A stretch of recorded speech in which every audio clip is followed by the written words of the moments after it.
அப்துல் ரஷீது, கும்பகோணம். நான் ஒரு கடையில் வேலை செய்கிறேன். நான் செய்யும் வேலை கடுமையானது. தொழுகை தாமதமாக தொழுகிறேன். லுஹரும் அசரும் சேர்த்து இஷாவும் மகரிபும் சேர்த்து தினமும் தொழுகிறேன்.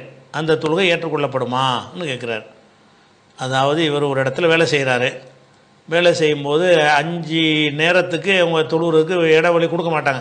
5 வராது, சுபு வராது, வேலை இல்லாத ஒரு நேரம்.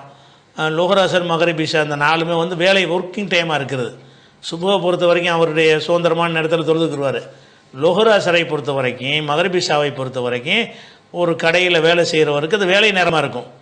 அப்போ 4 தடவை தொழுகிறதுக்கு இடம் கொடுப்பாங்கன்னா தொழுவ போகிறேன்னு சொன்னால் 4 தடவைக்கு இடம் கொடுக்க மாட்டாங்க. வேலை செய்கிற அந்த இடத்துல அவங்க முஸ்லீம் இல்லாமல் இருந்தாங்கன்னா அல்லது மார்க்க பற்று இல்லாதவங்களாக இருந்தாங்கன்னு சொன்னால் அது வந்து அது பாதிக்குங்கிற வகையில் அவர் என்ன செய்கிறான்னு கேட்டால், எனக்கு வந்து தொழுவ முடியலை, அதனால் என்ன செய்கிறான்னு கேட்டால், லொஹரையும் ஒரு தொழுகைக்கும் டைம் கொடுக்குறாருல, அதில் 2 தொழுகை அடிச்சிடுறது.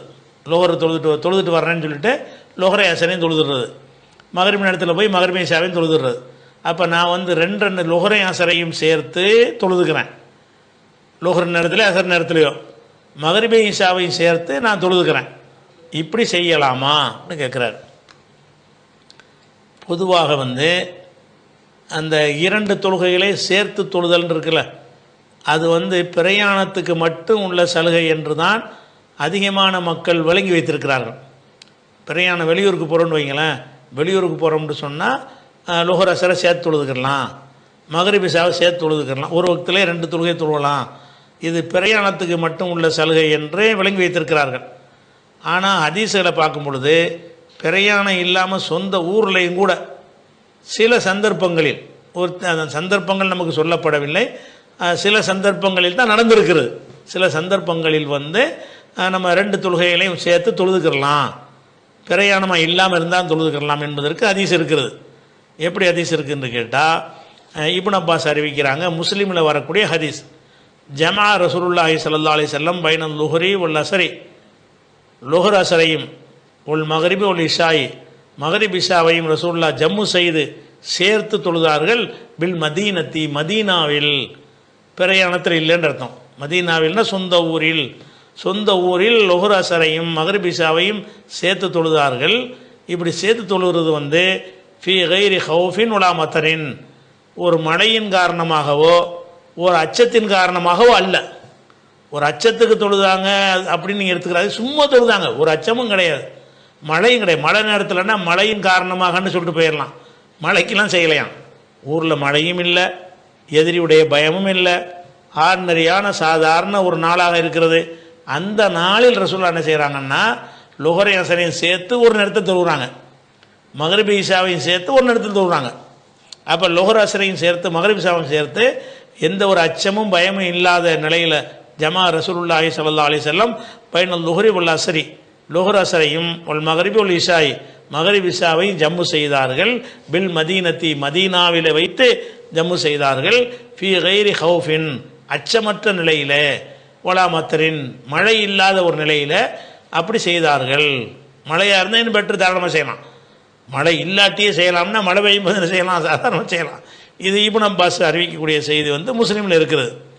அதே மாதிரி புகாரில் ஒரு ஹதீஸ் வருகிறது. என்ன வருதுன்னு கேட்டால், புகாரில் 543வது ஹதீஸில் இப்னு அப்பாஸ் அறிவிக்கிறாங்க, அண்ணன் நபி ஸல்லல்லாஹு அலைஹி வஸல்லம் ஸல்லா பில் மதீனத்தி சபஅ வ ஸமானியா, மதீனாவில் அது சொந்த ஊரில் 7ஆகவும் 8ஆகவும் தொழுதார்கள்.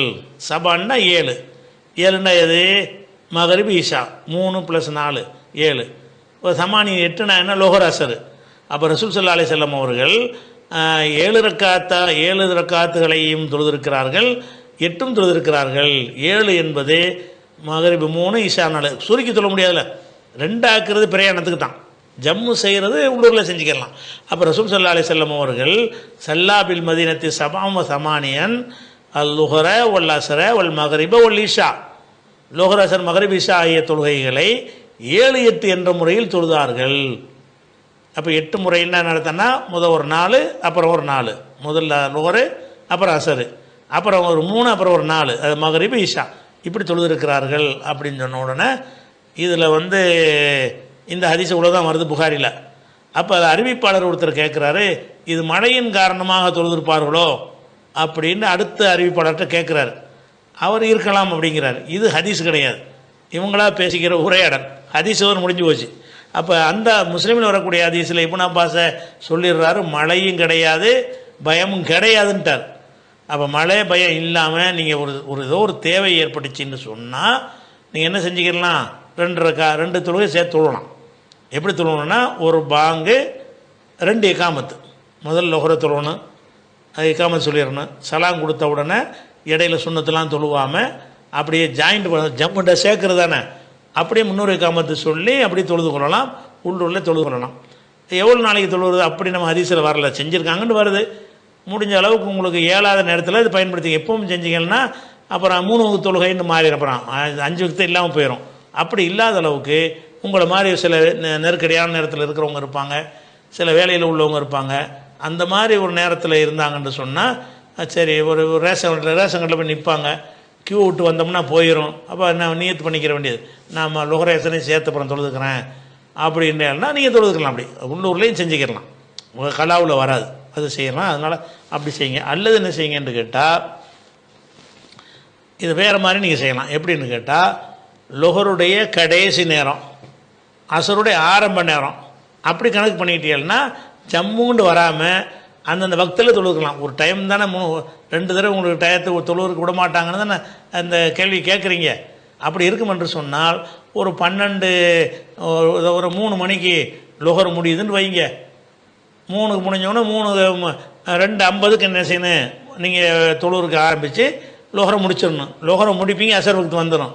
அசர் நேரத்தில் தொழுதுருவீங்க. அப்போ இந்த தொழுகையுடைய கடைசி நேரத்திலையும் அந்த தொழுகையுடைய ஆரம்ப நேரத்திலையும் தொழுதீர்களேயானால் எல்லா தொழுகைகளையும் அதன் நேரத்தில் தொழுதவர்களாகவும் ஆகிவிடுவீர்கள். அப்படிலாம் முடியாது, அவர் அந்த மாதிரி நிர்ணயித்த டயத்துக்கு அனுப்ப மாட்டாங்க, அப்படி கிடைக்காது இருக்கும் என்று சொன்னால் நீங்கள் ஜம்மு முறையில் செஞ்சுக்கிடலாம். ரசூல்லா செஞ்சுருக்கிறாங்க, உங்களை மாதிரி ஆட்கள்லாம் இருப்பாங்க, அதுக்கும் வழிகாட்டுதல் வேணும் என்பதற்காகத்தான் ரசூல்லா செஞ்சுருப்பாங்க. அது விளங்கிக்கணும்.